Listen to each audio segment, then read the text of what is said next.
Basically Gurgaon Haryana का रहने वाला हूं और आज से 2 दशक पहले अपने कैरियर के शुरुआती दौर में ये बिजनेस मेरे परिवार में आया।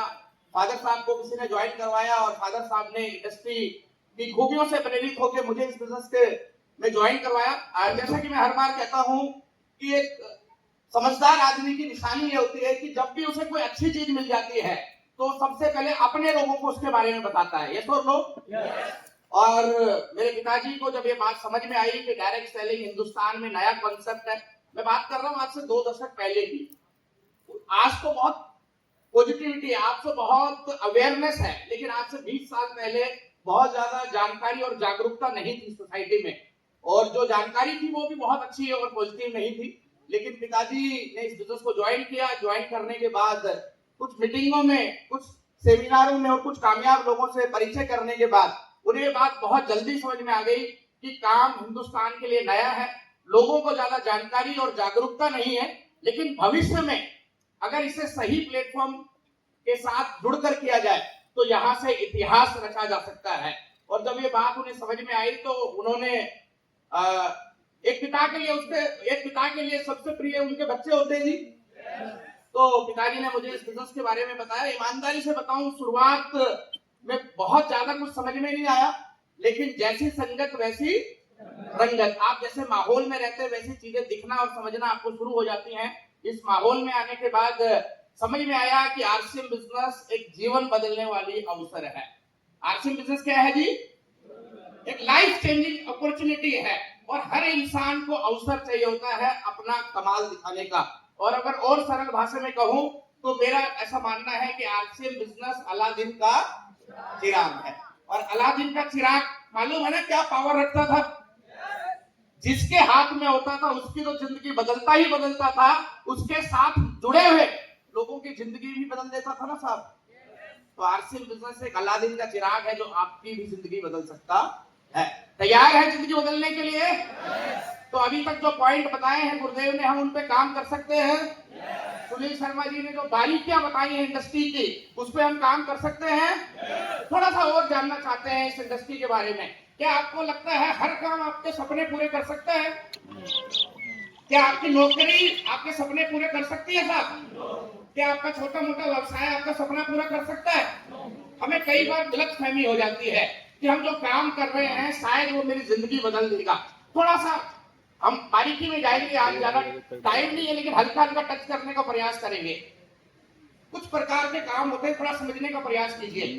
अगर गलत बंदा प्लस सही बंदा इक्वल टू संभावित लाभ। अगर आपने कोई गलत काम शुरू कर लिया है, आप ज्यादा डिटेल में नहीं जाएंगे इस पे, लेकिन समझने का प्रयास कीजिए। गलती से हमने कोई ऐसा काम शुरू कर लिया जो एथिकल नहीं है, लेकिन अगर आपका उसमें पार्टनर सही है, अगर आपको अनएथिकल इलीगल काम में सही पार्टनर मिल जाए तो भी गारंटी है, संभावना है आपको कुछ लाभ हो सकता है। दूसरा नियम क्या कहता है? दूसरा नियम कहता है धंधा तो सही है, सही धंधा आपने किया, लेकिन आपका पार्टनर गलत है। जिन लोगों के साथ मिलकर आप वो काम कर रहे हैं वो लोग सही नहीं है, तो इसका मतलब ये है कि आपको शुरुआत में दिखाई तो बहुत अच्छा देगा, लेकिन अंतिम में अल्टीमेटली आपको होना क्या है जी? पक्का आपको नुकसान ही होगा। तीसरा है गलत धंधा और गलत बंदा। काम भी गलत कर रहे हो और पार्टनर भी गलत चुन लिया है, तो परिणाम क्या होगा जी? जीवन बर्बाद। बहुत सारे लोग आपको मिलेंगे जो निराश हो चुके हैं, जो नेगेटिव हो चुके हैं, जो हताश हो चुके हैं डायरेक्ट सेलिंग इंडस्ट्री से। उनका कारण क्या है आपको मालूम है? कंपनी भी गलत चुन ली और अपलाइन भी गलत चुन ली, और परिणाम क्या हुआ? जीवन बर्बाद। अब उनके अंदर इतनी भी साहस, इतनी भी हिम्मत नहीं बची कि वे दोबारा एक सही प्लेटफॉर्म पे आके प्रयास कर सके। लेकिन हम लकी हैं, अगर हमें सही धंधा मिल जाए और उस धंधे में साथ देने के लिए सही बंदा मिल जाए तो क्या होता है साहब? क्या होता है साहब? और आरसीएम के रूप में हमें सही धंधा भी मिल चुका है, और गुरुदेव के रूप में, मास्टरमाइंड के रूप में, और इस शानदार टीम के रूप में हमें सही बंदे भी मिल चुके हैं। तो जीवन सफल हो सकता है कि नहीं हो सकता? एक बार तालियों से इस बात को मैं क्यों कह रहा हूं उसको सही धंधा। आज हम सही बंदे पे नहीं जाएंगे, सिर्फ धंधे पे ही टिकेंगे। बहुत सारे कारण हैं, लेकिन 3 बड़े कारण मैं आपको बताऊंगा। देखिए, ये इंडस्ट्री बहुत शानदार है, इसमें मिलने वाले परिणाम बहुत शानदार हैं, लेकिन जब तक आप इस इंडस्ट्री को दिल से स्वीकार नहीं करेंगे, जब तक आप इसे अंतर आत्मा से इस पर विश्वास नहीं करेंगे, ये आपको वो परिणाम नहीं देगा जिस चीज के लिए इंडस्ट्री डिजाइन की गई है। 3 कारण मैं आपको आज बताना चाहता हूं कि क्यों सही धंधा कहा गया इसे। पहला कारण, इसे सही धंधा इसलिए कहा जा रहा है बार बार बड़े बड़े अर्थशास्त्रियों के द्वारा, क्योंकि ये एक ऐसी इंडस्ट्री है जो आपको वो परिणाम जो परिणाम 50 साल में मिल सकते थे, वो आपको सिर्फ 5 साल में दिला सकती है। समझ पा रहे इस बात को? जो परिणाम, जो रिजल्ट आप 50 साल मेहनत करके के भी हासिल नहीं कर पा रहे थे, वो आपको इंडस्ट्री कितने समय में दिला सकती है साहब? मात्र 5 साल में। समझते हैं कैसे? क्योंकि यहां पर एक पावर काम करती है, पावर ऑफ डुप्लीकेशन। कौन सी पावर काम करती है जी? Power of duplication.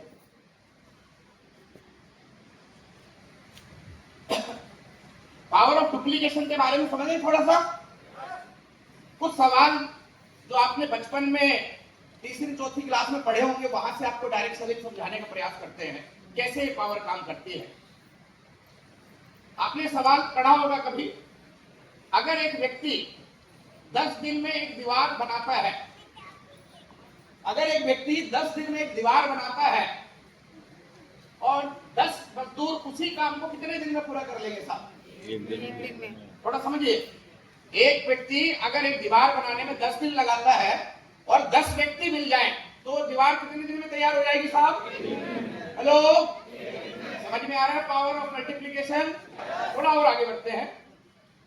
अगर एक ट्रैक्टर 1 बीघा जमीन को 1 घंटे में जोत देता है, समझना, एक ट्रैक्टर अगर 1 बीघा जमीन को 1 घंटे में जोत देता है, तो उसी ट्रैक्टर को 100 बीघा जोतने में कितने घंटे लगेंगे? 100 घंटे। सिंपल बात है। अगर हमें इसी 100 बीघा जमीन को 1 घंटे में जोतना है, तो क्या करना होगा साहब?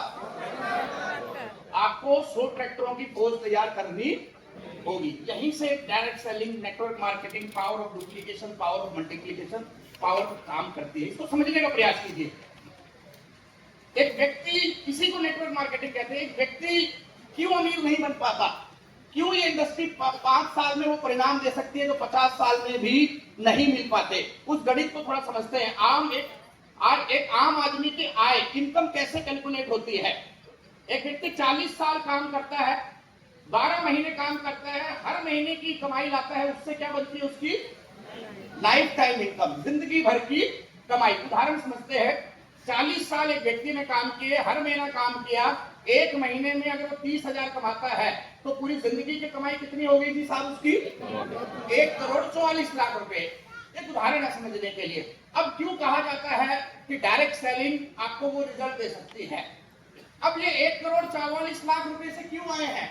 क्योंकि इसने 40 साल 12 महीने 30 दिन प्रतिदिन 10 घंटा काम किया है, यानी 1,44,00,000 घंटे इसने काम किया है, इसलिए इसे 1,44,00,000 रुपया आया है। यहां तक गणित समझ में आ रहा है साहब?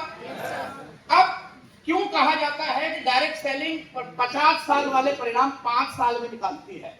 मान लीजिए आपने इस काम को ज्वाइन किया, इस काम को सीखा, तरीके से करना शुरू किया, डुप्लीकेशन पे काम किया, और 5 साल में आपके पास 200 लीडर तैयार हो गए। 5 साल में 200 लोगों की टीम तैयार हो सकती है कि नहीं हो सकती साहब? और वो 200 लोग 365 दिन यानी पर डे काम करें, और कितना काम करें? मात्र 2 घंटा काम करें। 5 साल 200 लोग 2 घंटा अगर पर डे काम करें, तो कितना काम हो गया जी एक साल में? 1,46,000 घंटे।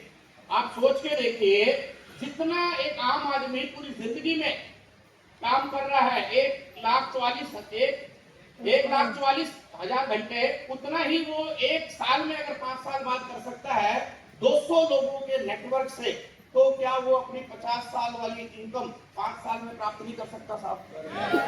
यही पावर है हमारे लोगों को भ्रम है कि हमें 10 साल हो गए, हम तो बहुत मेहनत कर रहे हैं, हमें 15 साल हो गए, हमारी इनकम नहीं बढ़ रही। दोस्त, कहीं नहीं लिखा कि मेहनत करने से इनकम बढ़ेगी, कहीं नहीं लिखा कि 10 साल लगाने से इनकम बढ़ेगी। इनकम बढ़ेगी काम करने के घंटे बढ़ाने से।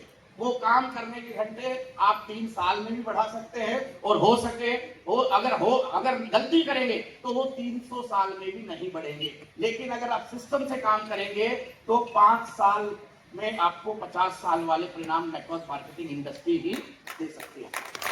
ये पहला कारण है इसको समझने का। दूसरा कारण, डायरेक्ट सेलिंग इंडस्ट्री को क्यों सही धंधा माना गया है। Trend is your friend. आपने कोटेशन सुना होगा, ट्रेंड जो आने वाले 10-20 सालों में जो काम चलेगा, अगर आप उनको पकड़ लेंगे तो आप बहुत अच्छी सफलता हासिल कर सकते हैं। You will growing industry only. आप बढ़ती हुई इंडस्ट्री में आगे बढ़ सकते हैं, आप रुकी हुई इंडस्ट्री में आगे नहीं बढ़ सकते। दोस्तों, आपने सुना होगा कि बहते हुए पानी में तो एक जहाज भी, एक मुर्दा बॉडी भी कई हजार किलोमीटर तक बह के चली जाती है, और रुके हुए पानी में तो अच्छे से अच्छा तैराक भी कुछ मिनटों में ही थक जाता है।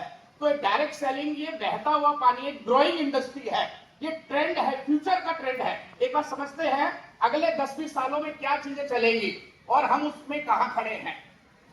भविष्य आपको समय से पहले पकड़ पाना और उसके हिसाब से अपने आप को ढाल लेना पड़ेगा आपको। अगले 20 सालों में कौन सी इंडस्ट्री, कौन से बिजनेस ग्रो करेंगे, और थोड़ा चेक करते हैं कि हम उसमें कहां खड़े हैं। तो 4 बड़ी इंडस्ट्रियां हैं जो अगले 20 साल में ग्रो करने वाली हैं। पहली इंडस्ट्री है हेल्थ एंड वेलनेस इंडस्ट्री। जो आंकड़े बता रहे हैं वर्ल्ड बैंक के, बड़ी बड़ी इकोनॉमिक संस्थाएं के, वो ये बता रहे हैं कि पिछले कुछ सालों से हेल्थ और वेलनेस इंडस्ट्री बहुत तेजी से ग्रो कर रही है। हर वो काम, हर वो प्रोडक्ट, हर वो इंडस्ट्री जो लोगों को स्वस्थ रखने में, लोगों को सुंदर दिखने में, लोगों को फिटनेस बरकरार रखने में हेल्पफुल होगी, वो बहुत तेजी से ग्रो होने वाली है। थोड़ा सा हम समझते हैं। आज से कुछ साल पहले अगर शादी होती थी, एक लड़की को शादी में मेकअप करने के लिए पार्लर जाना पड़ता था, तो कई महीना पहले करवानी पड़ती थी। यस और नो? लेकिन आज आप देखिए हर घर में या हर दूसरे घर में कोई ना कोई ब्यूटी पार्लर खुला हुआ है कि नहीं खुला हुआ है साहब? हेलो। पहले एक गांव में एक जिम होता था, आज हर गली में 2-2 जिम खुले हैं कि नहीं खुले हैं साहब? इसका मतलब ये है कि लोगों में सुंदर दिखने की, लोगों में स्वस्थ रहने की, लोगों में फिट रहने की, लोगों में अच्छा दिखने की ख्वाहिश बढ़ती जा रही है। और जो प्रोडक्ट, जो कंपनी, जो इंडस्ट्री इन लोगों को स्वस्थ दिखने में, सुंदर दिखने में, फिट रहने में मदद करेंगी, वो इंडस्ट्री बढ़ेगी कि नहीं बढ़ेगी साहब? हेलो। आज आप देखिए हर गली में मेकअप हो रहा है, हर मॉल में स्पा खुला हुआ है। कॉस्मेटिक इंडस्ट्री बढ़ रही है कि नहीं बढ़ रही है? क्योंकि वो हमें और आपको सुंदर दिखने में मदद करती है। जिम इंडस्ट्री लगातार बढ़ रही है कि नहीं बढ़ रही है? क्योंकि वो आपको और हमें फिट रखने में मदद कर रही है। तो पहली इंडस्ट्री कौन सी बढ़ेगी साहब? Health and wellness industry. वो कंपनियां, वो प्रोडक्ट बनाने वाली कंपनियां, वो प्रोडक्ट, वो सर्विसेज जो आपको जवान और सुंदर दिखने में मदद करने वाले हैं। आज से कुछ समय पहले जब हम न्यूट्रिशन की बात करते थे, हम प्रोटीन की बात करते थे, हम विटामिन मिनरल्स की बात करते थे, तो लोग क्या कहते थे, ये गोलियां तो बीमार लोग खाते हैं। यस और नो? और कोरोना के बाद जैसे लोगों को इम्यूनिटी सिस्टम का महत्व समझ में आ रहा है, तो ये गोलियां हर घर में किसी ना किसी ब्रांड की लोगों ने खाना शुरू कर दिए कि नहीं कर दिए साहब? हेलो। और वो दिन दूर नहीं है, लोग आटा चावल दाल कम खाएंगे और विटामिन मिनरल्स ज्यादा खाएंगे दोस्तों। और जो कंपनियां, जो लोग इन इंडस्ट्रियों में अभी तो तालियां बजती है, और हम इस बात को थोड़ा आगे बढ़ते हैं। हम दूसरी इंडस्ट्री कौन सी ग्रो करेगी? Organic farming and vegan food. Organic farming, रसायन मुक्त खेती। आप देखिए रसायन जो खेती है, जो हाइब्रिड खेती, उसकी शुरुआत कहां से हुई? आज से 50-60 साल पहले जब आबादी में विस्फोट हुआ, बहुत तेजी से लोग बढ़ने लगे, तो सरकार ने लोगों की अनाज की जरूरतें पूरी करने के लिए हाइब्रिड बीज तैयार किए। एक बीज में ज्यादा अनाज हो सके। लेकिन समस्या ये थी कि वो बीज को खुराक ज्यादा चाहिए, तो उस बीज को, उस पौधे को खुराक देने के लिए हाइब्रिड बीज के साथ सिंथेटिक फर्टिलाइजर यूरिया का भी प्रचलन मार्केट में बढ़ा। और कुछ सालों में वो यूरिया इतना इस्तेमाल होने लगा कि कहीं ना कहीं गवर्नमेंट को ये बात समझ में आने लगी कि वो जो लगातार अंधाधुंध किसान यूरिया का इस्तेमाल कर रहे हैं खेतों में, वो यूरिया सिर्फ खेतों में नहीं जा रहा, फसलों के माध्यम से वो इंसानों के शरीर में भी जा रहा है। और वो जहर जैसे जैसे लोगों के शरीर में अपनी मात्रा बढ़ा रहा है, कहीं ना कहीं हमारी आने वाली फसलें और नस्लें दोनों खतरे की कगार में जा रही है कि नहीं जा रही है साहब? तो वही सरकार जिसने एक समय में केमिकल फर्टिलाइजर को या दूसरे हाइब्रिड खेती को प्रमोट किया, अब वो धीरे धीरे जागरूक हो रही है और वो लोगों को भी जागरूक कर रही है। वो अब देसी खेती, रसायन मुक्त खेती, ऑर्गेनिक खेती को, फार्मिंग को प्रमोट कर रही है। बहुत सारे स्टेटों में इसकी शुरुआत हो चुकी है। बहुत सारी जगह धीरे धीरे सरकार यूरिया को बैन करती जा रही है और एक दिन ऐसा आने वाला है अगले कुछ सालों में जब पूरे हिंदुस्तान में यूरिया बैन हो जाएगा और पूरा हिंदुस्तान दोबारा ऑर्गेनिक फार्मिंग पे काम करना शुरू कर देगा। लेकिन जो लोग पहले शुरुआत करेंगे उन्हें फायदा ज्यादा होगा या नहीं होगा साहब? दूसरा किसको है? Vegan food.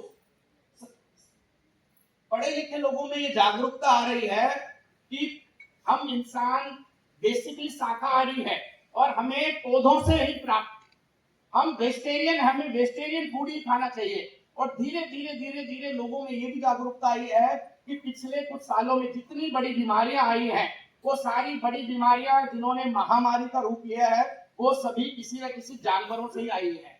अभी पिछले समय सबसे बड़ी महामारी आई कोरोना, किससे आई साहब? वो चमगादड़ से आई है, जानवर है वो। उससे पहले स्वाइन फ्लू आया, वो किससे आया? चूहा से आया, वो भी एक जानवर है।